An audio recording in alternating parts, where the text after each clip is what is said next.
एक समय की बात है, महात्मा बुद्ध अपने शिष्यों के साथ मगध आए हुए थे।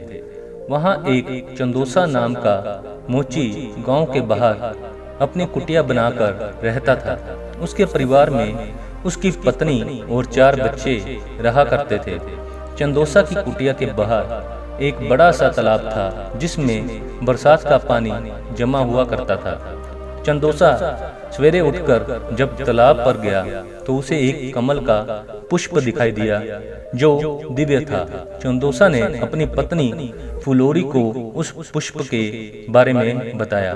फुलोरी शांत स्वभाव की थी और पतिव्रता भी थी। फुलोरी ने तत्काल बताया, महात्मा बुद्ध यहाँ आए हुए हैं। शायद वह इन तालाब के पास से गुजरे होंगे, जिसके कारण ये फूल हुआ है। चंदोसा के मन में अमीर बनने का स्वप्न जागृत हुआ।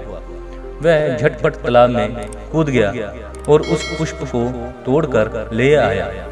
अपनी पत्नी से आगे की रणनीति बताता है, मैं ये पुष्प राजा को देकर इसके बदले ढेर सारा मूल्य प्राप्त करूंगा और हम लोग अपना जीवन आराम से व्यतीत करेंगे।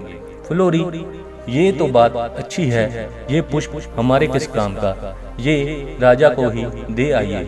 चंदोसा, ठीक है, मैं शीघ्र ही लौट कर आता हूँ। कहते हुए वह राजमहल की ओर तेज कदमों से निकल पड़ा।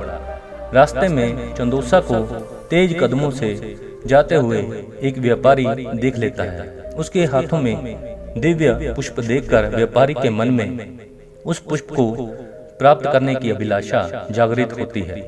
व्यापारी आवाज देकर चंदोसा को बुलाता है और उस पुष्प का मूल्य पूछता है। व्यापारी उस पुष्प का मूल्य 2 स्वर्ण मुद्रा देने को तैयार हो जाता है, किंतु अंत समय में चंदोसा ये सोचता है, व्यापारी जब इस पुष्प का मूल्य 2 स्वर्ण मुद्रा दे रहा है तो राजा अवश्य ही इसका अधिक मूल्य देगा।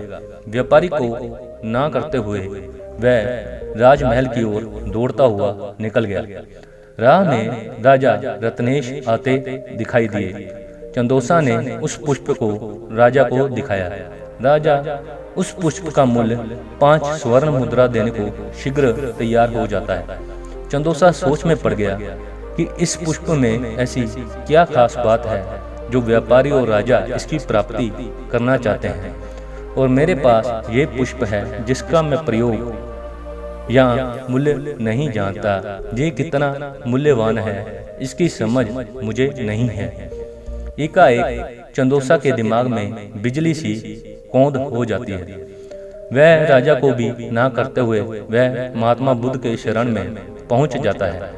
महात्मा बुद्ध के चरणों में गिरकर वह पुष्प उन्हें समर्पित कर देता है और अपने शरण में संरक्षण मांगता है।